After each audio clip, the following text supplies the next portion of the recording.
Hello friends, இன்றைக்கி நம்ம standard 10 English book பார்க்கலாம். இங்கிலீஷ் புக்கில் யூனிட் 1 அதில் ப்ரோஸ் மட்டும் இந்த வீடியோவில் பார்க்கலாம். பிகாஸ் 10th ஸ்டாண்டர்ட்னால இம்பார்ட்டண்ட் அப்படிங்கிறதுனால நான் ஒவ்வொரு லெசனையுமே நல்லா டீட்டெயிலாகவே எக்ஸ்பிளைன் பண்ணுறேன் with exercises and grammar portions. Unit 1 prose His First Flight. Liam O'Flaherty. இதோட author Liam O'Flaherty. About the author பார்க்கலாம். Liam O'Flaherty was an Irish novelist and short story writer and a major figure in the Irish literary renaissance. He was a founding member of the Communist Party of Ireland. A native Irish speaker from the Gaelic tract, O'Flaherty wrote almost exclusively in English except for a small number of short stories in the Irish language. He spent most of his time in traveling and lived comfortably and quietly outside the spotlight. இந்த about the ஆத்தரில் important அப்படின்னா இவர் ஒரு Irish novelist and short story writer. And இன்னொன்று என்னென்னா இவர் முக்கால்வாசி இங்கிலீஷில் தான் எழுதியிருக்காரு அண்ட் ரொம்ப கொஞ்சமாக அவரோட நேட்டிவ் லாங்குவேஜ் ஐரிஷில் ஷார்ட் ஸ்டோரிஸ் எழுதியிருக்காரு. இவ்வளோ தான் important something to be known about the author. இவ்வளோ தான் லியாம் ஓஃப்லஹர்ட்டி பற்றி. அவ்வளோ இம்பார்ட்டண்ட்னா கேட்க மாட்டாங்க.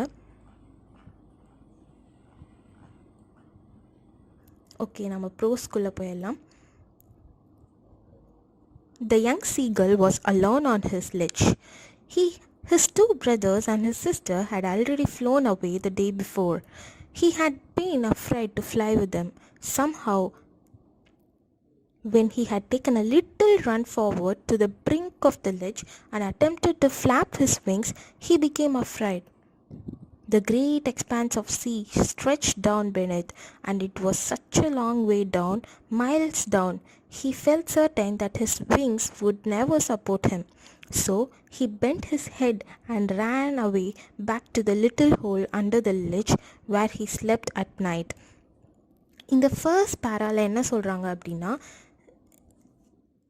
லெட்ஜ் அப்படின்னா ஒரு சப்போஸ் நம்ம பால்கனி இருக்கு இல்லைங்களா, அந்த விண்டோ சில்க்கு பக்கத்தில் ஒரு எக்ஸ்டென்ஷன் மாதிரி இருக்கும்ல, ஹரிசாண்டலாக ஒரு திட்டு மாதிரி, அதுதான் வந்து லெட்ஜ் அப்படின்னு சொல்கிறாங்க. ஸோ இந்த ஏரியாவில் இந்த இதில் வந்து மவுண்டெயினோட எக்ஸ்டென்ஷன் இங்கே இருக்கு இல்லைங்க, மவுண்டெயினோட எக்ஸ்டென்ஷன் இந்த மாதிரி வி ஷேப், இதுதான் லெட்ஜ் அப்படின்னு சொல்கிறாங்க.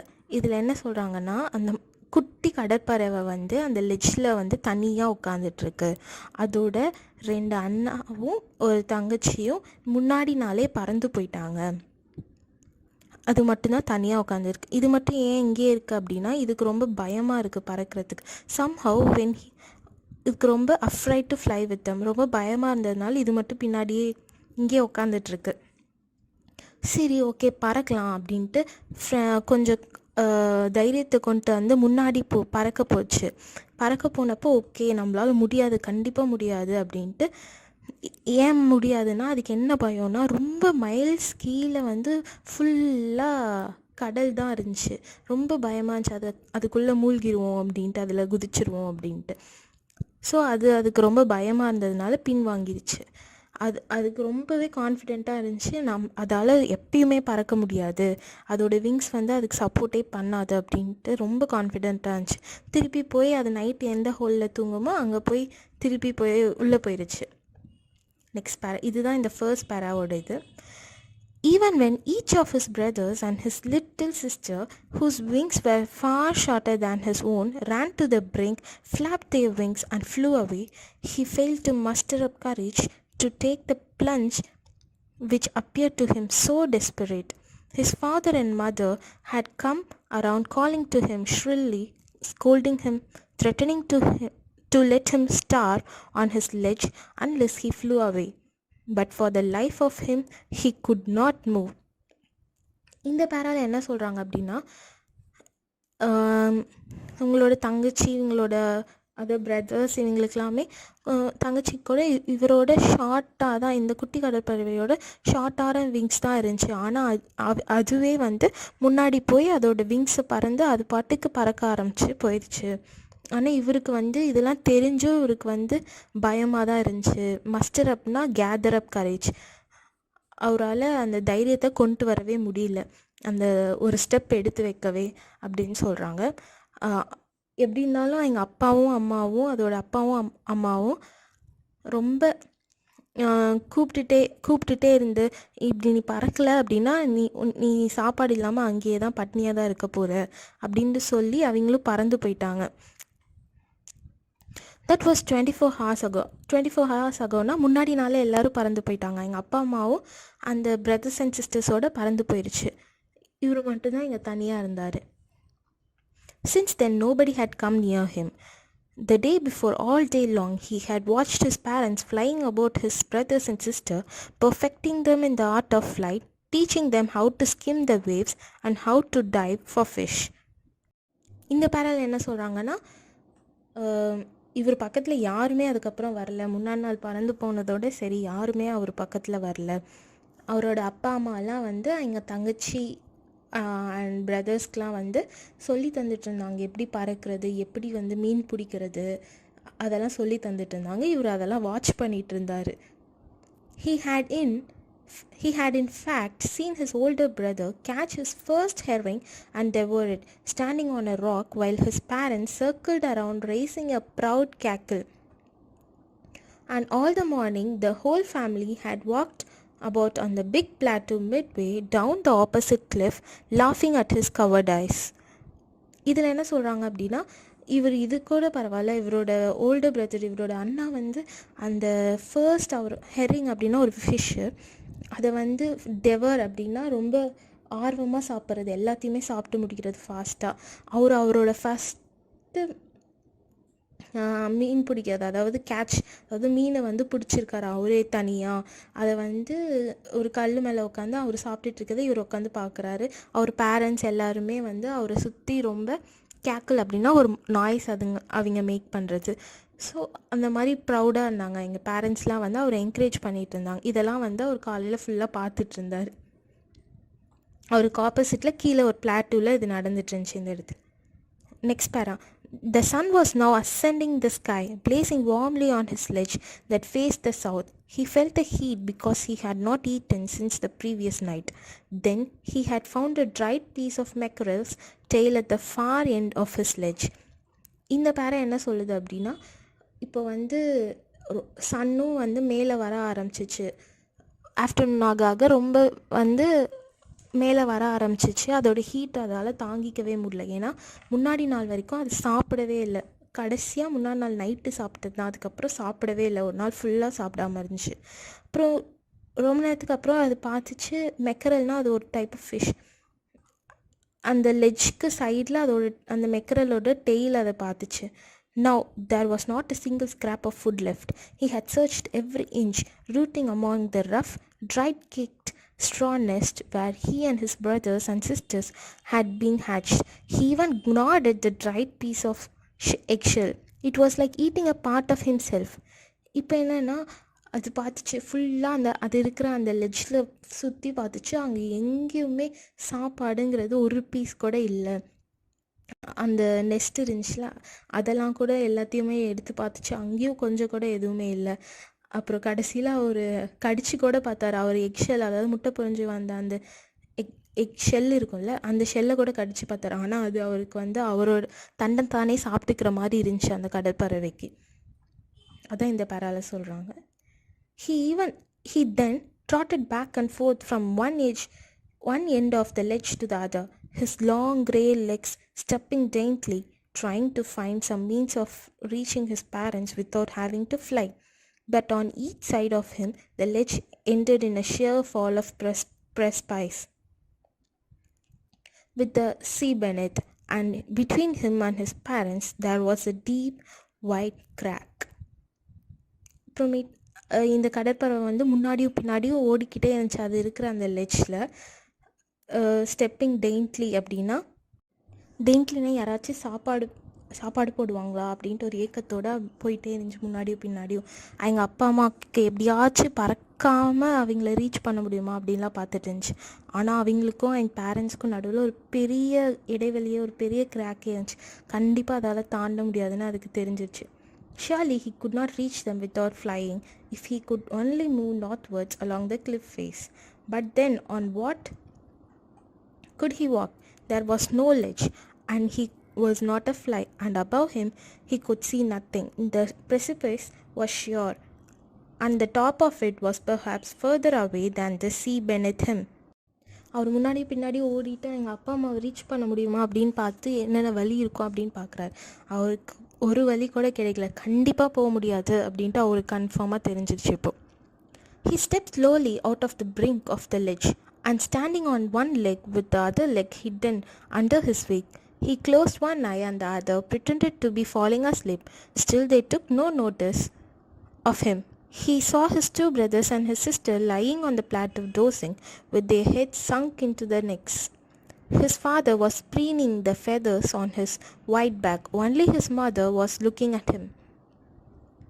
இந்த பேரால என்ன சொல்கிறாங்க அப்படின்னா, இவர் நிறைய ட்ரை பண்ணிச்சு. இந்த குட்டி கடற்பறவை எப்படியாச்சும் அப்பா அம்மா நம்மளே பார்ப்பாங்களா, சாப்பாடு கொடுப்பாங்களா அப்படின்ட்டு என்னென்னமோ பண்ணுச்சு. லைக் அப்படியே ஒரு காலை மட்டும் நீட்டிக்கிட்டு இன்னொரு காலை இது பண்ணி தூங்குற மாதிரி, ஒரு ஐ மட்டும் க்ளோஸ் பண்ணி அந்த மாதிரிலாம் பார்த்துட்டு இருந்துச்சு.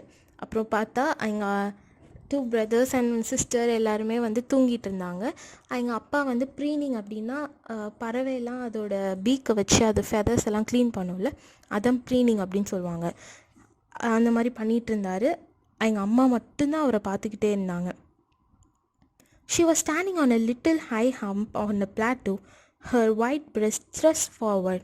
Now and again she tore at a piece of fish that lay at her feet, and then scraped each side of her back on the rock. The sight of the food maddened him. How he loved to tear food that way, scraping his beak now and again to wet it. He uttered a low cackle. His mother cackled too and looked at him. இந்த பேரா என்ன சொல்லுது அப்படின்னா, எங்கள் அம்மா எப்படி நின்றுட்டு இருந்தாங்க அப்படின்னு சொல்கிறாங்க. எங்கள் அம்மாவை டிஸ்கிரைப் பண்ணுறாங்க இந்த இதில். அதுக்கப்புறம் நெக்ஸ்ட்டு எங்கள் அம்மா என்னென்ன ஃபிஷ் பக்கத்தில் கிடக்குதோ அதெல்லாம் கடித்து சாப்பிட்டுட்டு இருந்துச்சு. அவருக்கும் ஏக்கமாக இருந்துச்சு, நானும் இப்படிலாம் இருந்துச்சுன்னா எப்படி சாப்பிடுவேன், எனக்கு அது ரொம்ப பிடிக்குமே, அந்த மாதிரி பார்த்துட்டு இருந்தார். அப்புறம் ஏதோ லைட்டாக கேக்கிள் சவுண்ட் அந்த மாதிரி சவுண்ட் கொடுத்தாரு. எங்கள் அம்மாவும் திருப்பி அதே மாதிரி சவுண்ட் அவருக்கு கொடுத்தாரு. "Ga, ga, ga," he cried, begging her to bring him over some food. "Gaw, lo, gaw," she screamed back mockingly. Mockingly-na tease பண்ணுற மாதிரி, கலாய்க்கிற மாதிரி. But he kept calling plaintively, and after a minute or so he uttered a joyful scream. His mother had picked up a piece of fish and was flying across to him with it. He leaned out eagerly, tapping the rock with his feet, trying to get nearer to her as she flew across. But when she was just opposite to him, abreast of the ledge, she halted, her legs hanging limp, her wings motionless, the piece of fish in her beak almost within reach of his beak. இவர் கூப்பிட்டுட்டே இருக்கார் இவங்க அம்மாவை. அப்புறமேட் கொஞ்ச நேரத்துக்கு அப்புறம் அவர் ரொம்ப ஜாய்ஃபுல்லாக screen கொடுக்குறாரு, ஹாப்பியாக ஒரு கற்றுறாரு. ஏன் அப்படின்னா, எங்கள் அம்மா ஒரு மீனை பிடிச்சிட்டு அவர் சைடு பறந்து வந்துட்டுருக்காங்க. அவரும் போய் அதை வாங்கலாம் அப்படின்ட்டு முன்னாடி போகும்போது எங்கள் அம்மா கரெக்டாக பக்கத்தில் ஒரு பீக்கு பக்கத்தில் அந்த ஃபிஷ் வரும்போது அப்படியே ஸ்டாப் பண்ணிட்டு பக்கத்தில் போகாமல் அப்படியே நின்றுட்டாங்க. அப்புறம் he waited a moment in surprise, wondering why she did not come nearer, and then maddened by anger he dived at the fish. With a loud scream he fell outwards and downwards into space. His mother had swooped upwards and he passed beneath her, and he heard the swish of her wings. ஒரு பாட்டுக்கு செம்ம கோவம் வந்துச்சு. என்ன இவங்க கொடுக்காம இருக்காங்கன்னு செம்ம கோவம் முன்னாடி ஓடி போயிடுச்சு இந்த குட்டி பறவை. அப்புறம் கொஞ்ச நேரத்துக்கு அப்புறம் தான் தெரிஞ்சது, இவர் குதிச்சிட்டாரு, இந்த குதிச்சிருச்சு, கீழே ஒன்றுமே இல்லை, நம்ம நடு ஸ்பேஸில் இருக்கோம், எந்த சப்போர்ட்டும் இல்லாமல் அப்படின்ட்டு. எங்கள் அம்மா சடனாக பறக்க ஆரம்பித்தா, அதோட விங்ஸை நல்லா இது பண்ணி பறக்க ஆரம்பித்தோடனே அப்போ தான் அவருக்கு ரியலைஸ் ஆச்சு குதிச்சிட்டோம் அப்படின்ட்டு. Then a monstrous terror seized him and his heart stood still. He could hear nothing, but it only lasted a moment. The next moment he felt his wings spread outwards. The wind rushed against his breast feathers, then under his stomach and against his wings. He could feel the tips of his wings cutting through the air. சட்டனாக அவருக்கு இவ்வளோ பயம் வந்துச்சு, என்னடா இது இப்படி ஆயிடுச்சு அப்படின்னு. அப்புறம் அதெல்லாம் வந்து ஜஸ்ட் ஒரு செகண்ட் தான் அந்த பயமே இருந்துச்சு. அதுக்கப்புறம் அவரோட விங்ஸ் தானே ஸ்ப்ரெட் ஆகி அவர் பாட்டுக்கு பறக்க ஆரம்பிச்சிட்டாரு. He was not falling headlong now. He was soaring gradually downwards and outwards. He was no longer afraid. He just felt a bit dizzy. Then he flapped his wings once and he soared upwards. இப்போ வந்து அவருக்கு பயமே இல்லை. இப்போ டோட்டலாக வந்து மேலேயும் கீழேயும் அவர் பறக்க ஆரம்பிச்சிச்சு அந்த பறவை. ஸோ அது பாட்டுக்கு அது இஷ்ட போல் பறக்க ஆரம்பிச்சிது. ஆனால் அது கொஞ்சம் தலை சுற்றி லைட்டாக டிஸ்ஸியாக இருந்துச்சு அப்படின்னு சொல்கிறாங்க, மயக்கம் வர மாதிரி. He uttered a joyous scream and flapped them again. He soared higher. He reached his breast and banked against the wind. Gurr, gurr, gurr, gurr. Gau-lu-ha. His mother swooped past him, her wings making a loud noise. He answered her with another scream. Then his father flew over him, screaming. Then he saw his two brothers and sister flying around him and diving. இப்போ அவருக்கு ரொம்பவே சந்தோஷமாயிடுச்சு, என்னாலையும் பறக்க முடியும் அப்படின்ட்டு. இவங்களாம் sound make பண்ணி அங்கே ஃபேமிலியாக அவரை சுற்றி பறந்து சந்தோஷமாக இருக்காங்க. Then he completely forgot that he had not always been able to fly and commenced to dive and soar, shrieking shrilly. Shriekingனா அது கீச்சுனா ஹை பிச் வாய்ஸ் கொடுக்கும்ல பறவைலாம், அதுதான் ஷ்ரீக்கிங் ஷ்ரில்லி அப்படின்னு சொல்லுவாங்க.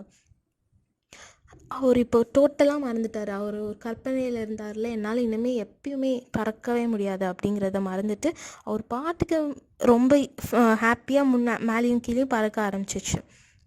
He was near the sea now, flying straight over it, facing out over the ocean. He saw a vast green sea beneath him, with little ridges moving over it. He turned his beak sideways and crowed amusedly.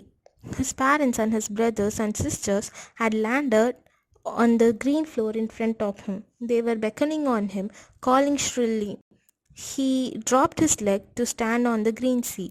His leg sank into it. He screamed with fright and attempted to rise again, flapping his wings. But he was tired and weak with hunger, and he could not rise, exhausted by the strange exercise.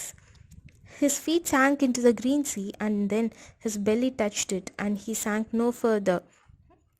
இது என்ன சொல்லுது அப்படின்னா, இப்போ வந்து அவர் சீக்கு பக்கத்தில் பறக்க ஆரம்பிச்சிட்டார் டோட்டலாக. இவர் பறக்க ஆரம்பித்தோடனே இவர் பிரதர் சிஸ்டர் எல்லோரும் வந்து அந்த சீல வந்து அவங்க காலை வச்சு அதில் ஃப்ளோட் பண்ண மாதிரி ஆரம்பித்தோடனே இவருக்கு வந்து அவரும் அவர் காலை வந்து அவரையும் வைக்க சொல்லியிருக்காங்க, குட்டிக்கார பறவையும் வைக்க சொல்லியிருக்காங்க. அது வச்சோடனே அதோட கால்லாம் மூழ்க ஆரம்பித்தோடனே அதுக்கு ரொம்ப பயமாக வந்துருச்சு, என்னடா மூழ்கிறோம் அப்படின்ட்டு. அதுக்கப்புறம் விங்ஸ்லாம் வந்து ஃப்ளாப் பண்ணி மேலே போகலாம் அப்படின்னு பார்க்கும்போது அவருக்கு ஏற்கனவே ரொம்ப பசினால அவருக்கு எனர்ஜியே இல்லை டோட்டலாக. அப்புறம் ஒரு ஃபீட், அதாவது கால் மூழ்க ஆரம்பித்தோடனே அப்புறம் அவரோட வயிறு அந்த பகுதி, பெல்லி அந்த வயிறு பகுதி வந்து அந்த தண்ணியை டச் பண்ணோடனே அவர் அதுக்கு மேலே மூழ்கவே இல்லை. He was floating on it, and around him his family was screaming, praising him, and their beaks were offering him scraps of dogfish. இப்போ அவர் கடலில் வந்து ஃப்ளோட் பண்ணிகிட்டு இருந்தாங்க அந்த வாட்டரில். அப்போது எங்கள் ஃபேமிலி எல்லாருமே ரொம்ப சந்தோஷப்பட்டு அவருக்கு வந்து மீன்லாம் பிடிச்சி தந்தாங்க. He made his first flight. இதுதான் இவரோட ஃபர்ஸ்ட் ஃப்ளைட். ஃப்ளைட்னா ஃப்ளையிங். இவ்வளோதான் pros. Ledge, a narrow shelf that juts out from a vertical surface. Shrilly, producing a high-pitched and piercing voice or sound. Herring, a long silver fish that swims in large groups in the sea. Devour, to eat something eagerly and in large amounts so that nothing is left. Cackle, a sharp broken noise or cry of a hen, goose or seagull. Mackerel, a sea fish with a strong taste often used as a food. Gnaw, a bite or chew something repeatedly. இந்த gnaw வந்து அவரோட egg ஷெல்லியே கடிச்சு சாப்பிட்டாரு அப்படின்னு சொல்லுவாங்களா, அங்கே use பண்ண word. Trot, to run at a moderate pace with short steps. ட்ராட்னா அந்த இதுலேயே அந்த குட்டி கடற்பறவை ஓடிக்கிட்டே இருந்துச்சுன்னா அந்த லெட்ச்லேயே, அதை தான் ட்ராட் அப்படின்னு சொல்லுவாங்க. Precipice, a very steep side of a cliff or a mountain.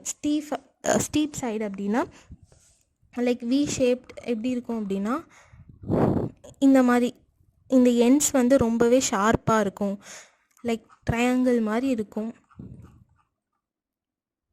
Wet to sharpen, cleaning the feathers, எங்கள் அப்பா க்ளீன் பண்ணிட்டு இருந்துச்சுல அது சொல்கிறாங்க. Plaintively, sadly calling in a sad way, அது எங்கள் அம்மாவை எப்படி கூப்பிட்டுச்சு, plaintively. Swoop, to move very quickly and easily through the air. Beckoning, make a gesture with the hand or head to encourage someone to approach or follow. அதோட தம்பி அக்கா, அதோட brothers and sisters எல்லாருமே அதை என்கரேஜ் பண்ணி இது பண்ணாங்கல்ல, அதுதான் beckoning அப்படின்னு சொல்கிறாங்க. Next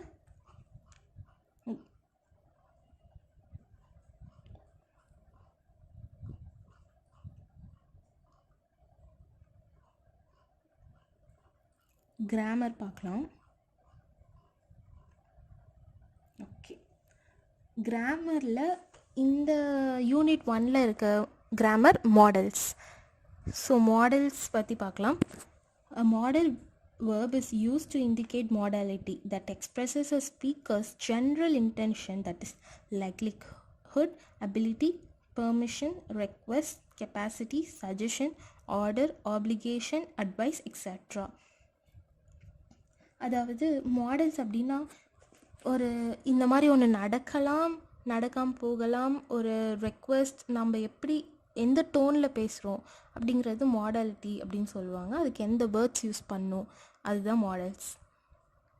We use models to show if we believe something is certain, possible or probable. Example of some models: can, could, may, might, will, would, shall, should, must, ought to, need, used to and that to. Okay, models do not change with the person or number of the subject. Okay, இப்போ நான் ஒரு கொஞ்சம் எக்ஸசைஸ்லாம் பண்ணி காமிக்கிறேன். இப்போ மாடல்ஸ்னால் என்னென்னு கிளியராக புரிஞ்சிடும். Okay, first exercise. Complete these sentences using appropriate models. The clues in the brackets will help you. First one, when. Okay, ability in the past. Okay, ability in the past அப்படின்னா இது நடந்திருக்கலாம், முன்னாடி கடந்த காலத்தில் நடந்துற ஒன்று அப்படின்னு. ஸோ அதுக்கு என்ன வேர்டிங் யூஸ் பண்ணலான்னு பாருங்கள். when I was a child, I used to climb trees easily, but now I can't. Okay, next one determination. அப்படின்னா ஒரு ஸ்ட்ராங் வில், என்னால் முடியும் அப்படிங்கிற ஒன்று. I will win this singing contest. Third one advice or suggestion. ஒரு advice இல்லைனா suggestion கொடுக்குறாங்க. இப்போ அதுக்கு என்ன வேர்ட் யூஸ் பண்ணலான்னா, you may buy this book, it is worth buying. Fourth one ability in the present. இப்போ ப்ரெசண்ட்டில் உன்னால் முடியும், இது முடியும் அப்படின்னு சொல்கிறது இல்லை நடக்கிறது. Poongothai can speak several languages. Next one, I promise or promise. I swear I won't tell lies again. Next, past habit, முன்னாடி இருந்த ஒரு habit. My father used to play badminton in the evenings when he was at college. Seventh one, command or order. You must do as I say. Eighth one, request. May I have another glass of water? Next, possibility. Sibi has not practiced hard, but he may win the race. 10th one, duty. Okay, we should preserve our natural resources. Okay. Exercise B. Rewrite the following sentences by rectifying the errors in the use of models. First one, would I have your autograph? வராது. May I have your autograph? I can be 50 next April. வராது. I will be 16 next April. Next, take an umbrella. it should rain later. should வராது, shouldக்கு பதிலா might வரும். அதாவது take an umbrella, it might rain later. Fourth one, the magistrate ordered that he might pay the fine. might வராது, he should, because இது ஒரு order, அதனால should வரும். make me a cup of tea. shall you வராது, will you அது வரும். you must speak politely to elders. you may speak வராது, you must speak வரும்.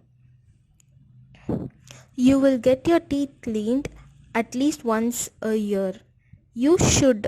you should get your teeth cleaned at least once a year. we could grow vegetables in our kitchen garden, but we don't do it now.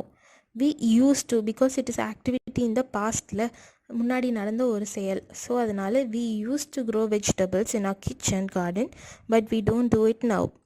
Ninth one, must I get your jacket? the weather is cold. should I get your jacket? the weather is cold. இதான் correct. should I வரும். could the train be on time? would the train be on time? இதான் வரும். next exercise, read the dialogue and fill in the blanks with suitable models. Dad சொல்றாங்க, can we go out for dinner tonight? yes dad, we can go to a restaurant where I could have some ice cream. okay, then I will be home by 7 p.m. mom and you should be ready by then. sure, we will. my friend told me that there is a magic show nearby. can you please take us there? we may not have time to go for the magic show, I suppose. if we have enough time left, we may plan. by the way, should we inform our gatekeeper about our outing? yes, we should, so that he could be aware we aren't at home. should I call up mom and tell her about our plan today? yes, you must to. sorry, yes, you have to. have வருவீங்க, you have to, otherwise he might be in trouble. we might be in trouble when she returns home. by the time you come home in the evening, we will be waiting for you. hope you won't be late. bye. Okay, இவ்வளோதான் models பற்றி. That's it. இது ஃபுல்லாக முடிஞ்சது. Next நான் அடுத்த வீடியோவில் poem போடுறேன். இந்த யூனிட்டில் இருக்க போயம் வந்து memory poem. Okay, hope it was useful. Thank you.